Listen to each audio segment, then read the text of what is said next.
let's make a turkey.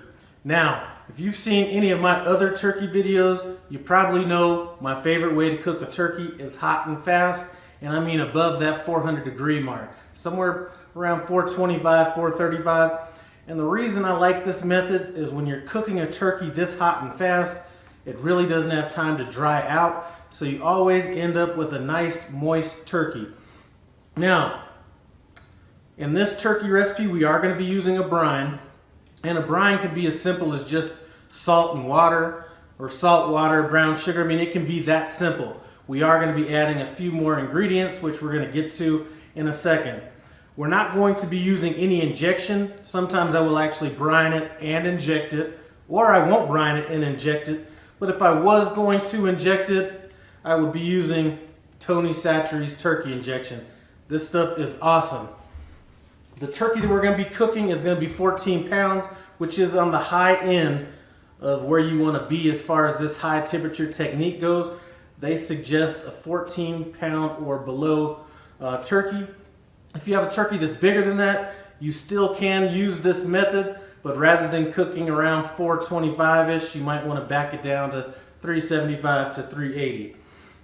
As far as our brine goes, a lot of times what I like to use are just herbs and vegetables that I have that I'm looking to get rid of. So like I said, it does not need to be that, put it this way, don't overthink it. Speaking of overthinking it, let's go ahead and start on this brine. I'm just going to be throwing this brine together, but I will leave the ingredients that I'm using in the description below. So first of all, we're going with our salt, and that's kosher salt. We have some brown sugar, pepper, a couple bay leaves, and I'm using some leftover oregano, sage, and rosemary. I bought an abundance of that a while back. And we just have some tangerines, and I'm just going to kind of squeeze out a little bit of this juice.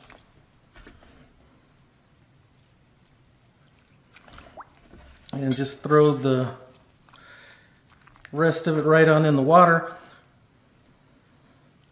And if you'd like, you could add garlic to this as well, which I'm not going to use in this particular recipe. We're going to give it a good stir.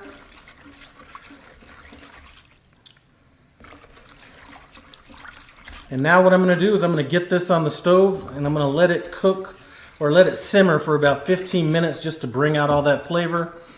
Let it cool down, and we'll pick it up at that point. I did mention earlier that I'm starting off with about 1.5 gallons of water, and then we're going to add about another ½ gallon once we pour this in. I want this to brine for between 16 to 24 hours, roughly. A little more, a little less is going to be fine. I'll probably have a chance to go the full 24. Let's get this in.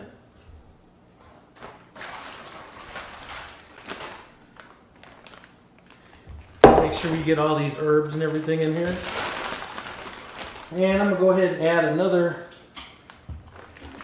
or put it this way, I'm going to add enough water to submerge this turkey completely. So once this goes in, it is going to fully cover the turkey. We'll see you in 24 hours. Back after a 24-hour brine. Had it sitting in my garage with some of this Rocky Mountain snow, keeping it a little cool. Now what we're going to do is we're going to take it out. Dang. A little bit more snow than I thought I had. Anyway, I'm going to take this out, and I'm going to drain this liquid off, or this brine off. Then we're going to go ahead and put some regular fresh water in it and let it soak in that fresh water for about 25-30 minutes, and then we'll pour it off and get on with the next step. So I just took this turkey out of that water bath, let some of that salt kind of get pulled out of the turkey after about 20 minutes. Now what I'm going to do is I'm going to go ahead and coat it with a high temperature type of an oil. This can be an avocado oil. It can be a peanut oil like I'm using here. You probably don't want to go with butter because we're going to be cooking at such a high temperature that that butter may start to burn. So I'm just going to go ahead and lightly coat it. And this is so the seasoning that we add is going to stick to it.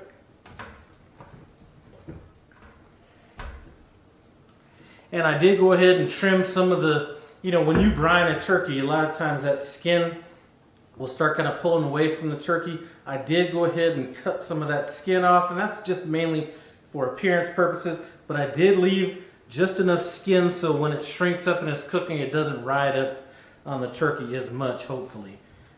All right, so the seasoning that I'm going to be using is a seasoning that is called Herb de Provence.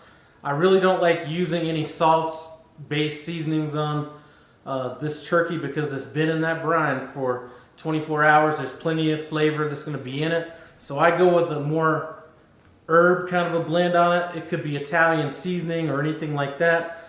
This Herb de Provence is from McCormick's. You could just buy this at your regular grocery store. And we're just going to go ahead and I'm not going to really worry about the bottom on this. This is more a turkey for appearance purposes, like Thanksgiving, things like that. And there's not going to be a lot of flavor that's going to come from this. It's going to be more for appearance. Let's go ahead and sprinkle it down. Now, in some turkey recipes, you will see that sometimes you'll have people rub butter underneath the skin and things like that. We're not going to want to do that at the temperature that we are cooking at, but I'm telling you, the moisture that this turkey is going to have when it's done cooking is going to be well worth it. All right, so there we go. Let's go ahead and spin this around. As far as our cavity, when you're cooking at these temperatures, you're not going to want to use any traditional stuffing or anything like that. What I like to do is use any vegetables or fruit, things like that I have laying around. So with this, we're just going to go ahead and throw in some oranges or tangerines.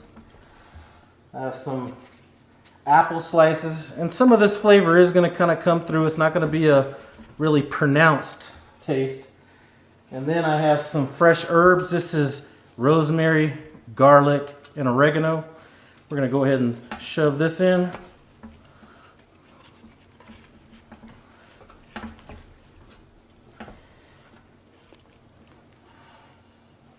And stuff it as good as you can. One thing it's going to do is stretch the cavity out, and the turkey is going to cook a lot more evenly. Also, please make sure that you remove everything from the inside of the turkey. What I'm going to do is go ahead and sprinkle the rest of this down where I touched it and rub some of this seasoning off.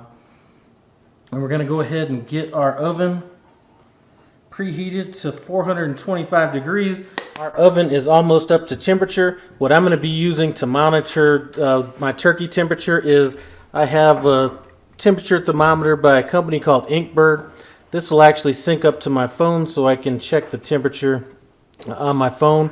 If you don't have that, just any of these cheap meat thermometers that you buy online would work. I think I got this one on Amazon for like $10. I think this one was on Amazon for about $55. Anyway, one thing that we're going to do after we put this turkey in the oven, after about 45 minutes, we're going to want to check it and make sure it's not beginning to get too dark. If it is, we might want to throw some foil on it. And when we're cooking at these temperatures, sometimes these wing tips will start getting a little bit dark, and these legs, so we probably will end up foiling those after they get to the color that we want. So we are an hour in right now. We're at about 125 degrees. Like I was saying, we're starting to get a little dark right here. What I'm going to do is just cover up this wing, and usually it's just that tip that starts getting a little dark. So we're going to do that on both sides, and we're just going to come down here and get this as well. And I'm going to check this again in about 30 minutes, and if this is kind of the color that I'm looking for, but we're going to check it in another 30 minutes, and if it's starting to get too dark, what I'll do is just tint it with some more foil. So here is what our turkey looked like. It took us 2 hours and 23 minutes. I have a probe temperature of 172 in one of these probes and 170 in the other probe, so that's right where we want it. Like I said, we're going a little bit hotter on this, or, you know, higher temperature, because we're cooking it hotter and faster. And you're not going to be, you know, evaporating as much of the moisture during the cook. What I'm going to do now is I'm going to go ahead and let this rest for about 10 minutes. Let some of that liquid reconstitute back into it. Then we'll slice into it, see what's up. So that is it. This is a done deal. Shrubbery aside, this is still an excellent looking turkey. I can't wait to cut into it. As a matter of fact, let's go ahead and get into it now. And I'm going to go ahead and just get into some of this breast right here.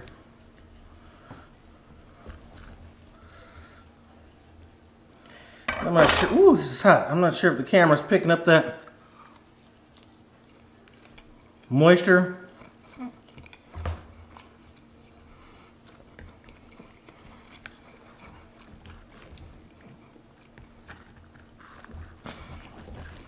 This is some good stuff right here. I'm going to go ahead and cut off a few of these slices and bring the camera back and do a taste test. So this turkey looks so good, even my wife wanted to get in on it. Why don't you go ahead and...